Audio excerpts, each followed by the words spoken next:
जय हिंद साथियों, welcome to Sumit Jain YouTube channel.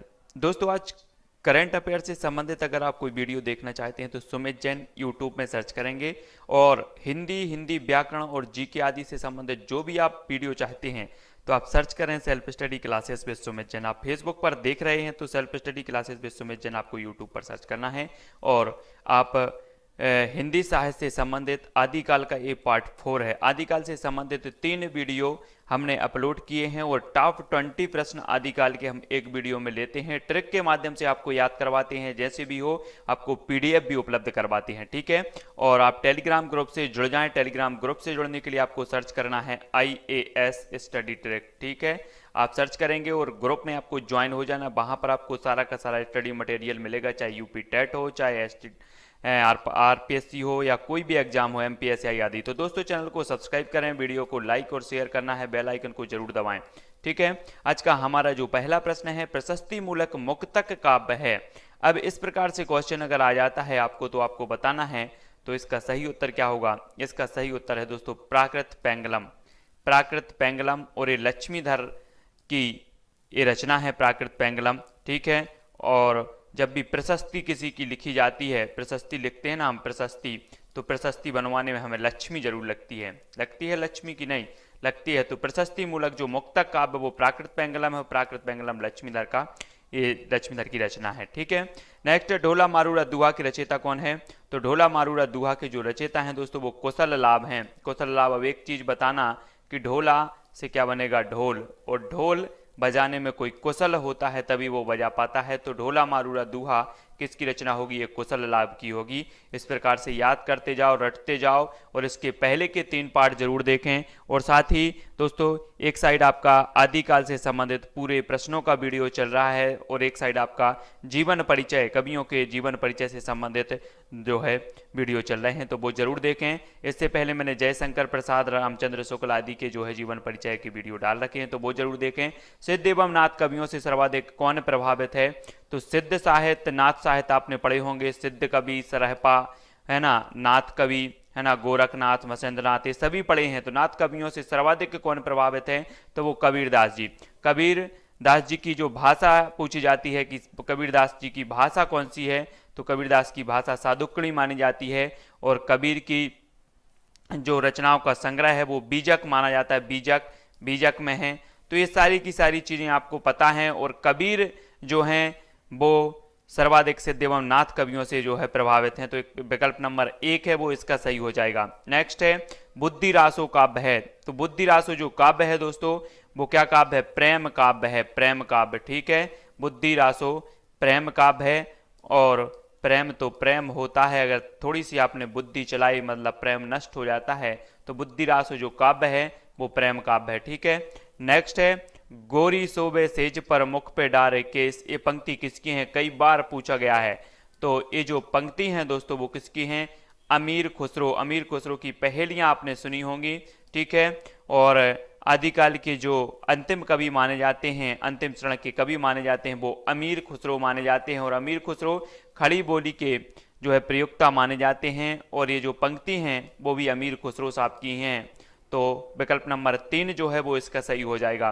Next देखते हैं आदिकाल में चरित्र काव्य सर्वाधिक किस साहित्य में रचे गए। तो चरित्र काव्य जो रचे गए दोस्तों वो जैन साहित्य में रचे गए।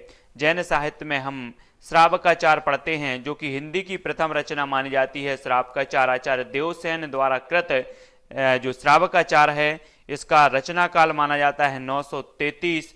और आदिकाल में सबसे ज्यादा चरित्र काव्य जो रचा गया वो जैन साहित्य रचा गया, यानी कि जो विकल्प नंबर 1 है वो इसका सही हो जाएगा।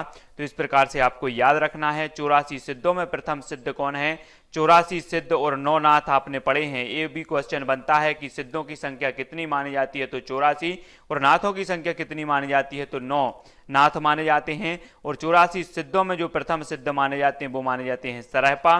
कुछ विद्वान सरहपा को हिंदी का प्रथम कवि मानते हैं। इनकी जो रचना है वो दोहा कोश है। ये चीज भी आपको याद रखनी है। ठीक है, दोहा कोश। तो विकल्प नंबर 3 सही हो जाएगा। 84 सिद्धों में प्रथम सिद्ध हैं वो सरहपा माने जाते हैं। नेक्स्ट बात करते हैं आचार्य रामचंद्र शुक्ल ने आदिकाल के तृतीय प्रकरण में किसका विवेचन किया है।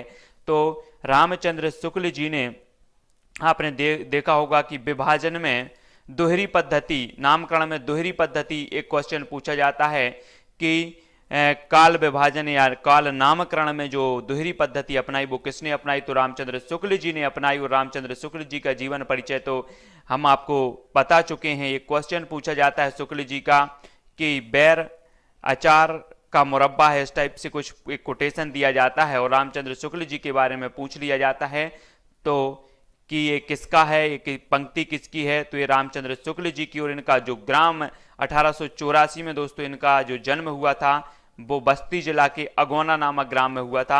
ये चीज भी आपको याद रखनी है शुक्ल जी के बारे में। और आदिकाल के तृतीय प्रकरण में किसका विवेचन इन्होंने किया है, तो इन्होंने वीर गाथा काव्य यानी कि जो विकल्प नंबर 3 है वो इसका सही हो जाएगा। ठीक है, वीर गाथा काव्य का इन्होंने तृतीय प्रकरण में विवेचन किया है, तो याद रखना है आपको। ठीक है, आदिकालीन काव्य में किस काव्य प्रवृत्ति का अभाव है, तो आदिकालीन काव्य में सबसे पहले तो एक प्रश्न बनता है कि आचार्य रामचंद्र शुक्ल ने जो है नामकरण किसके आधार पर किया है, तो प्रवृत्ति के आधार पर। आचार्य शुक्ल जी ने प्रवृत्ति के आधार पर और आचार्य हजारी प्रसाद द्विवेदी ने परंपराओं के आधार पर, तो प्रवृत्ति के आधार पर शुक्ल जी ने नामकरण किया है। और आदिकालीन काव्य में जो प्रवृत्ति का अभाव है वो प्रवृत्ति है राष्ट्रीय चेतना, यानी कि जो विकल्प नंबर 4 है वो इसका सही हो जाएगा। अगला क्वेश्चन, हिंदी की प्रथम रचना श्रावकाचार्य के रचयिता कौन है, तो मैं आपको बता चुका हूं कि श्रावकाचार्य का जो रचना काल माना जाता है वो 933 ईस्वी माना जाता है और इसके जो रचयिता माने जाते हैं वो देवसेन माने जाते हैं ना। और ये हिंदी की प्रथम रचना है, तो ये चीज भी आपको याद रखनी है। और सरहपा को जो है हिंदी का प्रथम कवि माना जाता है और श्रावकाचार्य हिंदी की प्रथम रचना मानी जाती है, ये चीज भी आपको याद रखनी है। ठीक है, नेक्स्ट बात करते हैं शुक्ल जी ने आधुनिक काल का क्या नामकरण रखा है, तो आधुनिक काल जो नामकरण दिए हैं आदिकाल है ना, वीर काल, इस प्रकार से जो नामकरण किया है तो आधुनिक काल को क्या नाम दिया है आचार्य शुक्ल जी ने, तो इन्होंने नाम दिया है गद्य काल, यानी कि जो विकल्प नंबर 3 है वो इसका सही हो जाएगा। ठीक है, इन्होंने शुक्ल जी ने आधुनिक काल को गद्य काल कहा है। और हिंदी साहित्य के आदिकाल को आरंभिक काल नाम से अभिहित किया है, तो आदिकाल को आरंभिक काल नाम से अभिहित किसने किया है, तो वो किया है मिश्र बंधु, यानी कि जो विकल्प नंबर 1 है वो सही हो जाएगा। इनकी प्रमुख रचना थी मिश्र बंधु विनोद। ठीक है, मिश्र बंधु विनोद इनकी रचना है मिश्र बंधुओं की। और ये मिश्र बंधु जो थे ये 3 भाई थे दोस्तों, याद रखना है आपको। और आरंभिक काल इन्होंने नाम दिया है आदिकाल को, तो विकल्प नंबर 1 इसका सही हो जाएगा। अगला क्वेश्चन है, मिश्र बंधु विनोद में हिंदी साहित्य के इतिहास को कितने कालों में विभाजित किया गया है, तो ये जो मिश्र बंधु विनोद है ये मिश्र बंधुओं की जो है ग्रंथ है, मिश्र बंधुओं का ग्रंथ है और इन्होंने 5 कालों में विभाजित किया है, तो एक विकल्प नंबर 1 है वो इसका सही हो जाएगा। ठीक है, अगला प्रश्न है, हिंदी नवरत्न के लेखक हैं, तो हिंदी नवरत्न के लेखक भी माने जाते हैं मिश्र बंधु। कौन माने जाते हैं, मिश्र बंधु, यानी कि जो विकल्प नंबर 2 है वो इसका सही हो जाएगा। ठीक है, ऐसे रासो ग्रंथ के रचनाकार का नाम बताइए जिनकी रचना अजमेर के शासक से संबंधित है, जिसकी रचना अजमेर के शासक से संबंधित है, तो वो कौन है, तो वो है दोस्तों नरपति नाल। कौन है, नरपति नाल। और नरपति नाल की एक रचना जो है वो कौन सी है, बीसल देव रासो। बीसल देव रासो जो अजमेर के शासकों से संबंधित है और ये गीति काव्य है, ये चीज भी आपको याद रखना है। जो बीसल देव रासो है एक गीति काव्य है और श्रेष्ठ पूछा जाता है। और हमने इसको कैसे याद किया था कि बीसल देव रासो ये नरपति नाल की, और यहाँ पर पति आ रहा है, मतलब पति जो 20 नहीं होते, 1 होते हैं, तो नरपति नाल बीसल देव है ना, बीसल देव रचना है नरपति नाल की और इसमें अजमेर के शासक से संबंधित जो है ये मानी जाती है। तो याद रखना है आपको आदिकालीन वैदक जो ग्रंथ है वो कौन सा है, तो इसका सही उत्तर हो जाएगा दोस्तों, क्या होगा, जगत सुंदरी प्रयोगमाला। जगत सुंदरी प्रयोगमाला यानी कि जो विकल्प नंबर 2 है वो सही हो जाएगा। आदिकालीन वैदक ग्रंथ है जगत सुंदरी प्रयोगमाला, विकल्प नंबर 2 आपको यहाँ पर टिक करना है। डिंगल का सबसे पहले प्रयोग मिलता है, तो डिंगल का जो सबसे पहला प्रयोग मिलता है राजा बांकीदास कृत कुकवि 32 में, यानी कि जो विकल्प नंबर 1 है वो इसका सही हो जाएगा। कुकवि 32 में मिलता है डिंगल का सबसे पहले प्रयोग। ठीक है, तो ये चीज आपको याद रखनी है। नेक्स्ट है, किस रासो ग्रंथ का एक पद्य प्राकृत पेंगलम में मिलता है। प्राकृत पेंगलम में जो मिलता है वो हमीर रासो।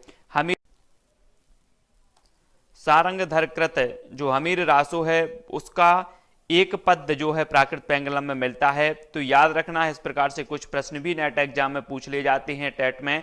प्रथम बाबनी काव्य है, तो प्रथम बाबनी जो काव्य है दोस्तों वो मात्र का प्रथमाक्षरा दोहरा, मतलब विकल्प नंबर 3 इसका सही हो जाएगा। शायद ही आपने कुछ इस प्रकार के प्रश्न पढ़े हो, तो बहुत ही महत्वपूर्ण प्रश्न है आपके लिए। कन्नौज के राजा जयचंद की वीर गाथा का गान किया गया है, तो किसमें किया गया है?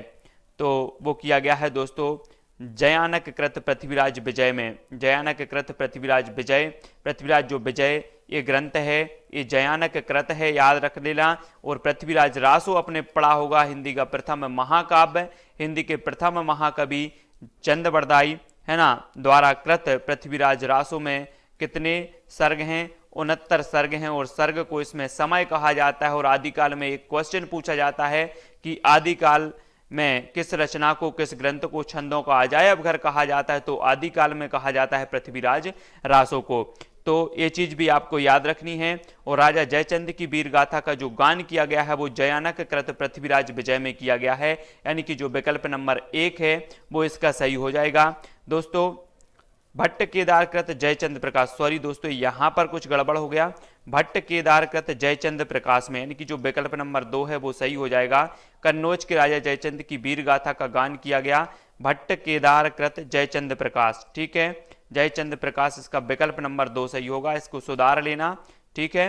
विकल्प नंबर 2 इसका सही है, भट्ट केदार कृत जयचंद प्रकाश में राजा जयचंद की वीर गाथा का गान किया गया है, विकल्प नंबर 2 सही है। अब आपकी बारी है, आपको एक उत्तर आपको बताना है। दोस्तों जो भी हमारे चैनल पर नए हैं, नए मित्र वीडियो देख रहे हैं, तो वो इसके पहले के 3 पार्ट जरूर देखें और इसके बाद बहुत सारे पार्ट आने वाले हैं। ये चौथा पार्ट है आदिकाल का। 20 क्वेश्चन हर वीडियो में लिए जाते हैं और साथ ही जीवन परिचय से संबंधित वीडियो भी अपलोड हो रहे हैं, वो भी देखें। और इससे पहले बहुत सारे वीडियो अपलोड हैं हिंदी साहित्य से संबंधित, तो सभी की प्लेलिस्ट है व्यवस्थित, चैनल पर जाकर आप प्लेलिस्ट में देख सकते हैं। तो दोस्तों चौपाई के साथ दोहा रखने की जो पद्धति है उसे क्या कहते हैं, एक कमेंट के माध्यम से आपको बताना है। ये 4 विकल्प हैं, 4 में से एक आपको कमेंट में लिखना है, ठीक है। और दोस्तों आपको चैनल को सब्सक्राइब करना है। फेसबुक पे अगर आप देख रहे हैं तो फेसबुक वाले सभी मित्रों से निवेदन है कि आप यूट्यूब में सर्च करेंगे self study classes with Sumit Jain, और वहां पर आपको हिंदी साहित्य से संबंधित संपूर्ण कोर्स के वीडियो मिलेंगे, वो भी ट्रिकी माध्यम से मिलेंगे। और आपको याद करवाने का एक तरीका, एक प्रयास किया जाता है जहां पर।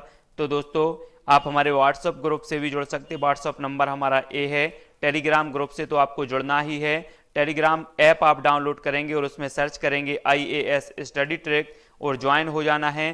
फेसबुक पेज से आप जुड़ेंगे, फेसबुक पेज भी आपको सर्च करना है IAS स्टडी ट्रैक, और हमसे फेसबुक में अगर आप जुड़ना चाहते हैं तो आप सुमित जैन सर्च करेंगे तो हमारी फेसबुक आईडी भी आपको मिल जाएगी। साथ ही आपको बेल आइकन जरूर दबाना है, सब्सक्राइब कर लेना है दोस्तों, है ना। और वीडियो को लाइक और शेयर अवश्य करते रहना है। हिंदी साहित्य का संपूर्ण कोर्स आपको करवाया जाएगा, साथ ही हिंदी व्याकरण और जीके करंट अफेयर से संबंधित सारे के सारे वीडियो मिलेंगे। आप चैनल से जुड़े रहें, वीडियो को लाइक और शेयर करें, चैनल को सब्सक्राइब कर लें। आज के लिए बस इतना ही, जय हिंद।